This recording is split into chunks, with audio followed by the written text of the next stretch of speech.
Welcome to the Whisper Project. Today, we're uncovering the dark secrets of Mount Shasta.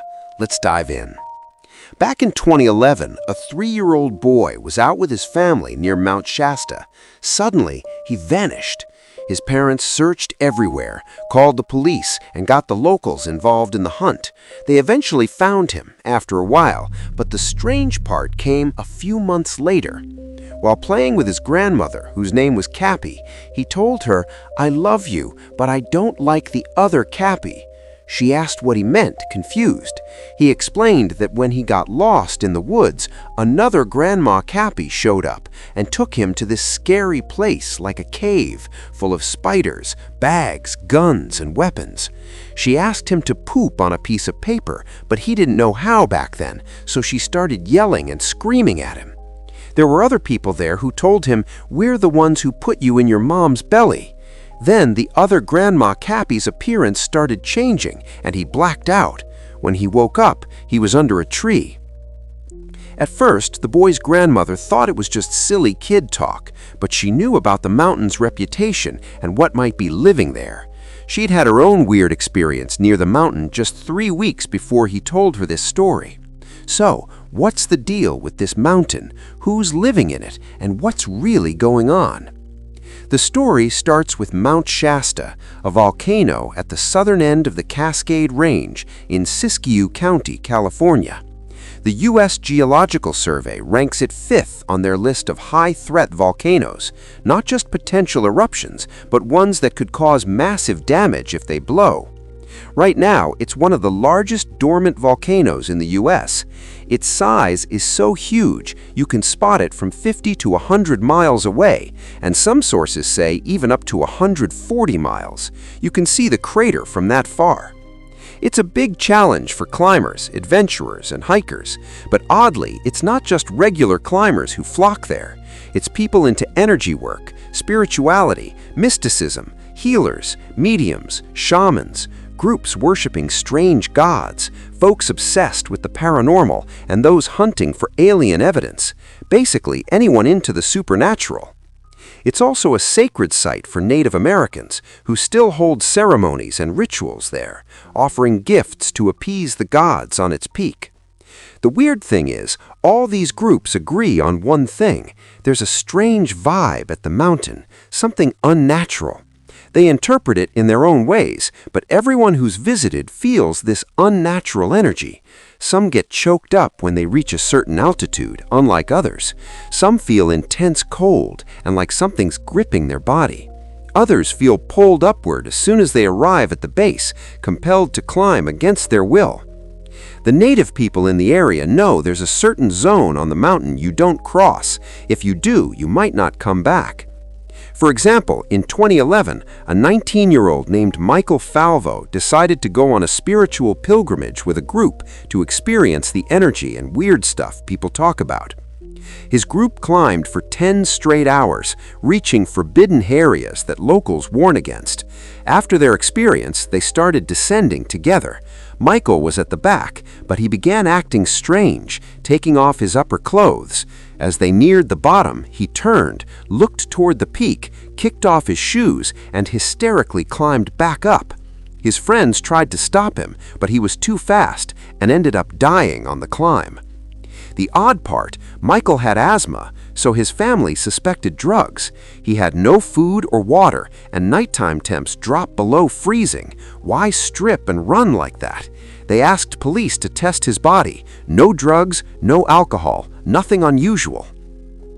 Michael's case isn't unique. There are hundreds, even thousands of bizarre deaths on the mountain, climbers, weird accidents. Most have scientific or medical explanations, but the unexplained ones are the mysterious disappearances that leave no trace.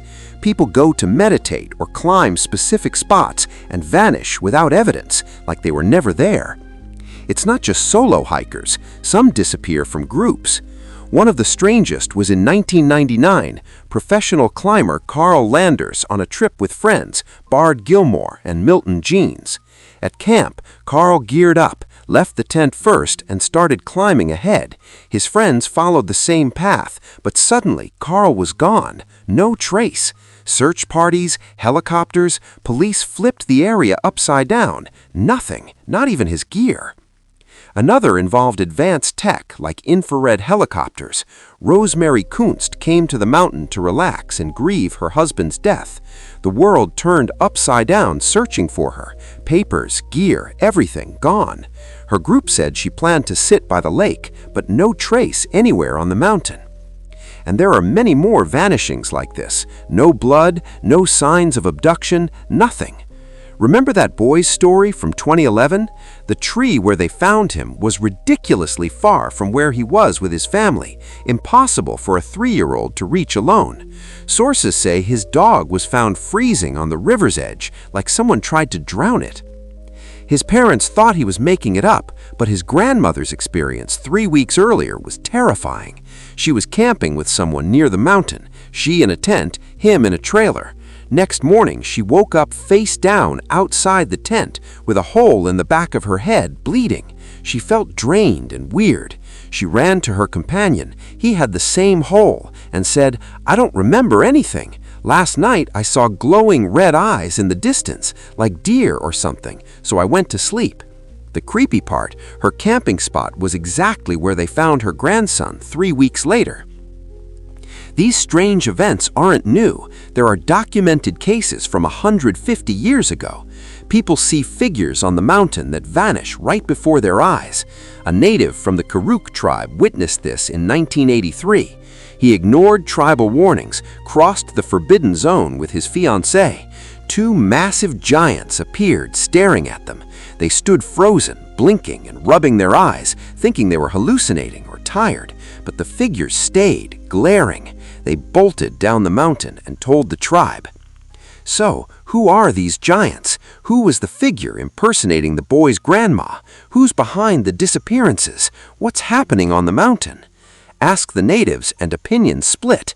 Some say they're forest guardians, huge human-like creatures but hairier, called Bigfoot or Yeti.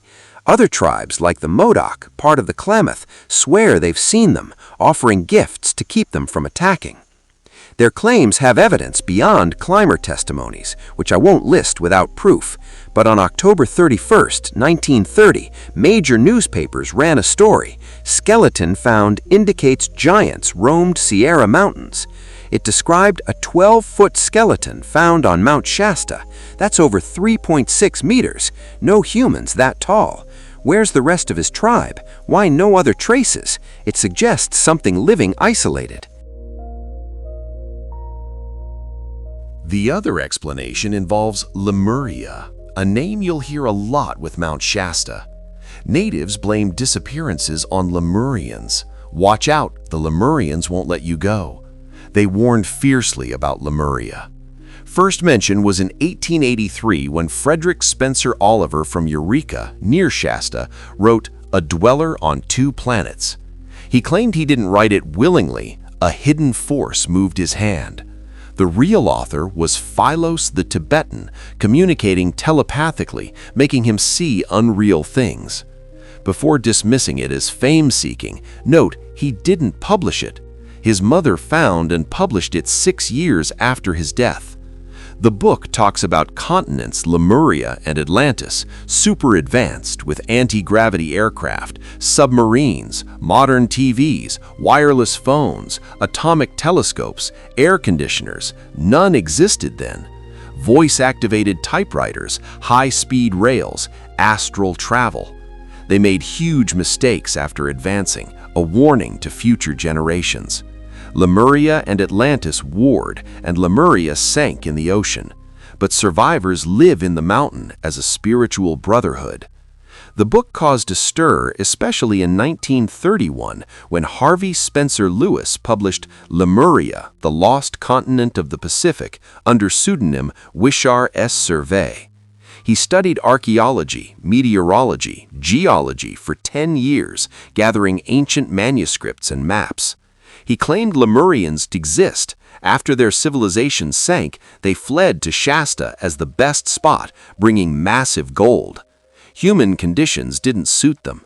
Natives say survivors live in Telos, a tunnel network under Shasta, meaning City of Light. They're 7 feet tall, hairy, wear white robes, and walnut-sized protrusions on their forehead for telepathy. Legends say they once traded gold with locals.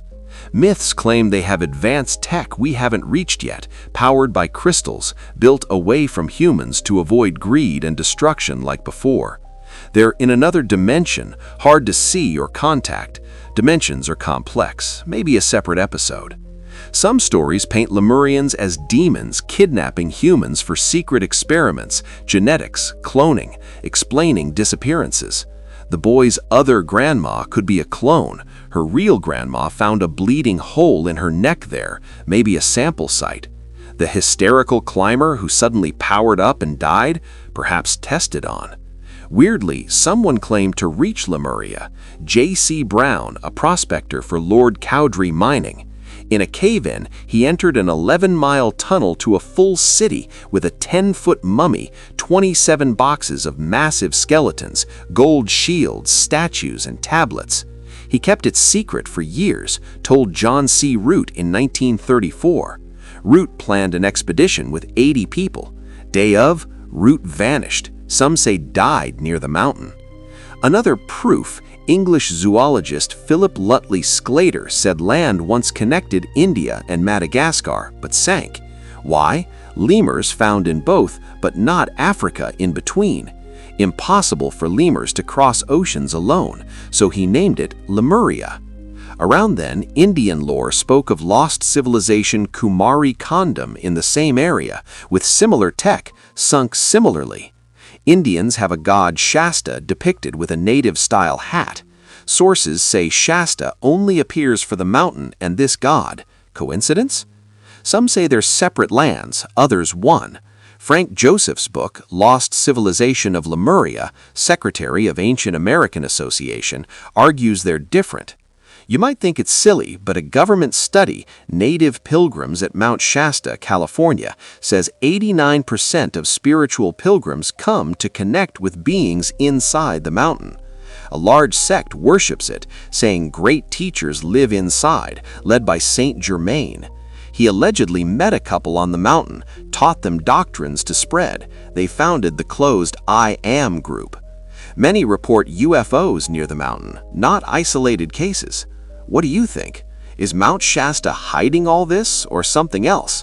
I've just compiled the events and theories. Check sources if you want. Let me know what topic you'd like next. That's it for now.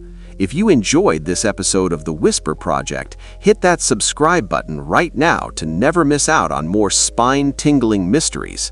Like the video, drop a comment with your thoughts on Mount Shasta's secrets, and share it with friends who love the unexplained. Your engagement keeps the whispers alive. Join the community today.